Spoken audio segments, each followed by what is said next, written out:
ಎಲ್ಲರಿಗೂ ನಮಸ್ಕಾರಗಳು. ನಾನು ಸಾವಿತ್ರಿ ಅಂತ. ದ್ವಿತೀಯ PUC ಕನ್ನಡ ವಿಷಯಕ್ಕೆ ಸಂಬಂಧಪಟ್ಟಂತ 2 ಅಂಕದ ಪ್ರಶ್ನೆಗಳು. ಇದು ವಿದ್ಯಾರ್ಥಿಗಳ ಇಚ್ಛೆ ಮೇರೆಗೆ ಅಂತಂದ. 11ನೇದು ಹತ್ತಿ ಚಿತ್ತ ಅಂತಂದ. ಎಣ್ಣೆಯಲ್ಲಿ ನೆನೆದು ಉರಿಯುವ ಬತ್ತಿಯನ್ನು ಯಾವುದಕ್ಕೆ ಹೋಲಿಸಲಾಗಿದೆ ಅಂತಂದ. ಎಣ್ಣೆಯಲ್ಲಿ ನೆನೆದು ಉರಿಯುವ ಬತ್ತಿಯನ್ನು ಮಿಂದು ಮಡಿಯುಟ್ಟ ಭಕ್ತನಿಗೆ ಮತ್ತು ಬೆಳಕ ಬಟ್ಟೆಯ ತೊಟ್ಟ ಯೋಗಿಗೆ ಹೋಲಿಸಲಾಗಿದೆ. Very important. ಇನ್ನು 2ನೇ ಪ್ರಶ್ನೆ, ಮಾಗುವ ಜೀವದ ಪಯಣ ಹೇಗೆ ಸಾಗುತ್ತದೆ ಅಂತ.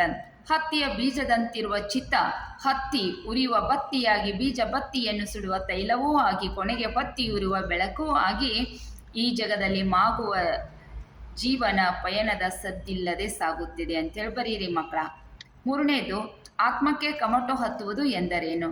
ಎಣ್ಣೆ ತೀರಿದೆ ಎಂದು ದೀಪ ಆರಿದಾಗ ನಮ್ಮೆಲ್ಲರಿಗೂ ತಿಳಿಯುತ್ತದೆ. ಮನುಷ್ಯನ ಎಣ್ಣೆ ಎಂಬ ಆಯುಷ್ಯ ಮುಗಿಯಿತು ಎಂದರ್ಥ. ನೋಡಿ, ಇಲ್ಲಿ ದೀಪ ಬೇರೆಯಲ್ಲ, ಮನುಷ್ಯನ ಆಯುಷ್ಯ ಬೇರೆಯಲ್ಲ ಅಂತ.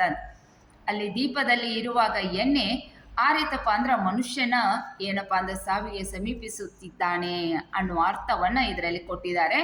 ಹಾಗಾದ್ರೆ ನೀವು ಬರಿಬೇಕಾಗಿದ್ದು ಉತ್ತರ ಹೀಗಿದೆ. ಆತ್ಮಕ್ಕೆ ಕಮಟು ಹತ್ತುವುದು ಎಂದರೇನು? ಇದಕ್ಕೆ ಉತ್ತರ, ಎಣ್ಣೆ ತೀರಿದೆ ಎಂದು ದೀಪ ಆರಿದಾಗ ತಿಳಿಯುತ್ತದೆ.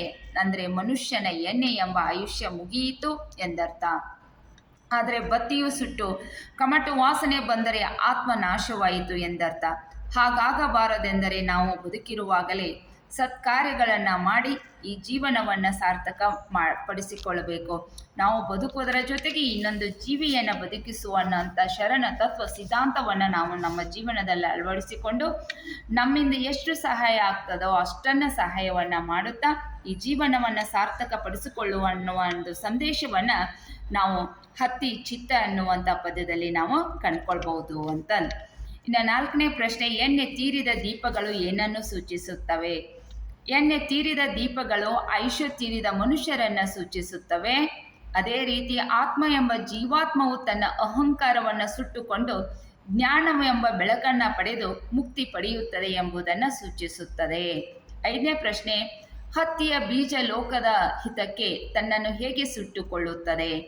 ಹತ್ತಿ ಬತ್ತಿಯಾಗಿ ಬೆಳಕಿನ ಚಿತ್ತವಾಗಿ ತೈಲವಾಗಿ ಉರಿದು ಜಗಕ್ಕೆ ಬೆಳಕನ್ನು ನೀಡುತ್ತಾ ತನ್ನನ್ನು ತಾನೇ ಸುಟ್ಟಿಕೊಂಡು ಆತ್ಮ ಪರಿನಿರ್ವಾಣ ಹೊಂದುವುದನ್ನು ಈ ಒಂದು ಪದ್ಯದಲ್ಲಿ ನಮಗೆ ಬಹಳಷ್ಟು ಮಾರ್ಮಿಕವಾಗಿ ಟಿ ಯಲ್ಲಪ್ಪನವರು ಕಟ್ಕೊಟ್ಟಿದ್ದಾರೆ ಅಂತ. ಇಷ್ಟು ಇದು ಹತ್ತಿ ಚಿತ್ತ ಅಂತಂದ. ಇನ್ನು ಲಾಸ್ಟ್ ಒಮ್ಮೆ ನಗುತ್ತೇನೆ ಅನ್ನೋದನ್ನು ನೆಕ್ಸ್ಟ್ ವಿಭಾಗದಲ್ಲಿ ನಾನು ತಿಳಿಸ್ತಾ ಇದ್ದೇನೆ. ಎಲ್ಲರಿಗೂ ನಮಸ್ಕಾರ.